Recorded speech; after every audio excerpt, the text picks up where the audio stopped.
Il y avait une autre question qui nous semblait importante chez Tungsten, c'était finalement, on a cette contrainte légale maintenant qui est de la protection des données personnelles, et puis aussi qu'on a envie de respecter je dirais dans un certain cadre éthique, puisque c'est quelque chose qui est assez préoccupant ces derniers temps, puisque en fait c'est vrai qu'en tant que même consommateur, on a toujours l'impression que finalement toute la gratuité nous est chèrement payée au travers des données qu'on livre quotidiennement sur tout ce qui est numérique.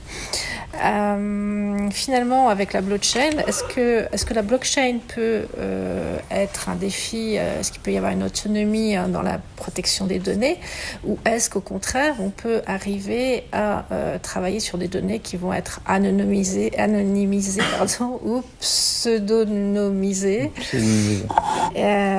Donc voilà, qu'est-ce qu'il y a de disponible en fait?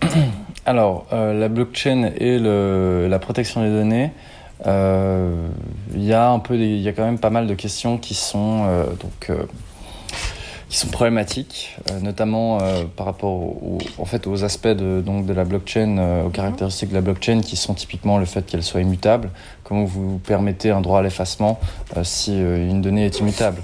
Comment vous arrivez à faire Exactement. On a déjà en fait plus ou moins la certitude que certains aspects de la blockchain, typiquement la clé publique, représenterait une sorte de données personnelles, puisque on pourrait éventuellement en fait suivre des comportements de consommateurs, d'acheteurs ou de personnes. Simplement, on peut relier en fait certains paiements sur une blockchain qu'on imaginerait publique.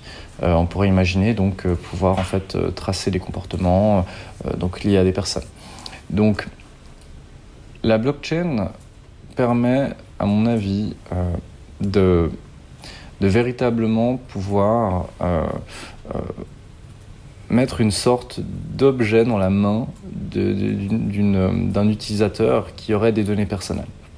C'est-à-dire que si en fait vous et moi on a des données personnelles, c'est-à-dire j'écris votre nom sur un bout de papier, finalement j'ai une donnée personnelle, j'ai un document avec une donnée personnelle.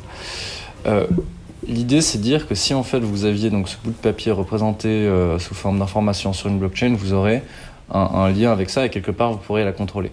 Le problème, c'est que vu que les données personnelles, il y en a partout et finalement on peut les reproduire en dehors du système blockchain, il y a en réalité une sorte la blockchain ne va pas pouvoir. On se rend compte que la blockchain ne va pas pouvoir résoudre tous les problèmes liés à la protection des données, puisque finalement vous pouvez avoir votre donnée représentée sur une blockchain d'un côté. Si j'écris votre nom sur un papier, j'ai aussi une donnée personnelle de l'autre. Tout à fait.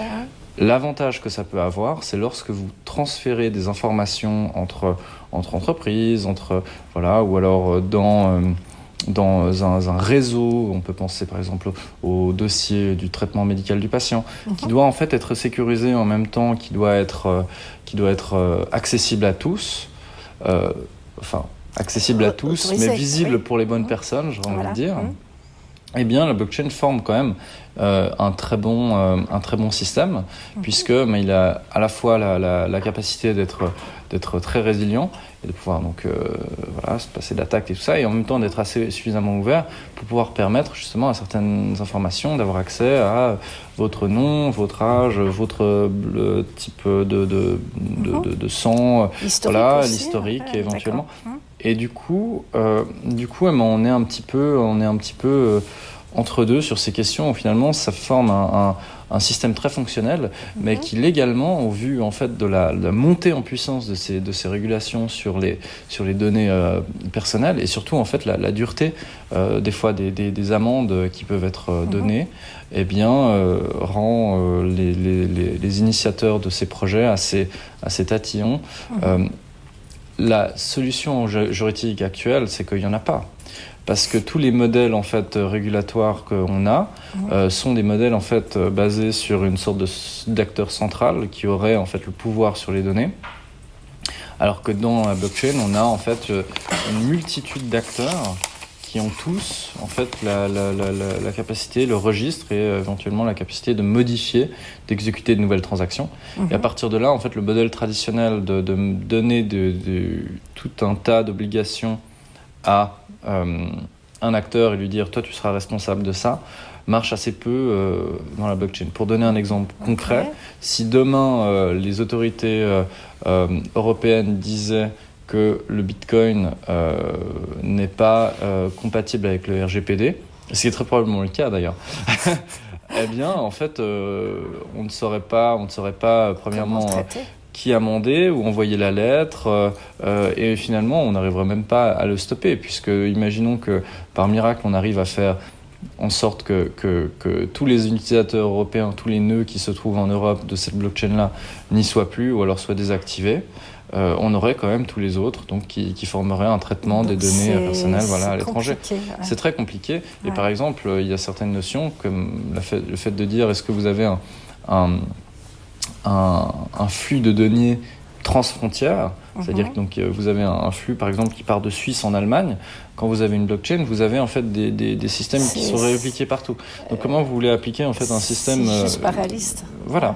Donc c'est simplement que la situation telle que décrite dans les lois et voilà qui ont été décrites donc pour protéger nos données, en réalité ne se retrouve pas dans la réalité de ces systèmes-là. Alors deux solutions, donc soit on adapte ces systèmes-là.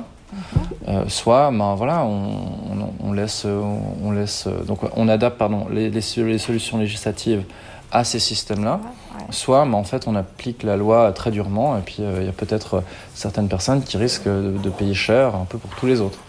Et puis on verra ce que ça donne. Mais les blockchains forment des systèmes, pour terminer là-dessus, forment des systèmes à mon avis qui peuvent être très efficaces, bien que très problématiques au niveau juridique.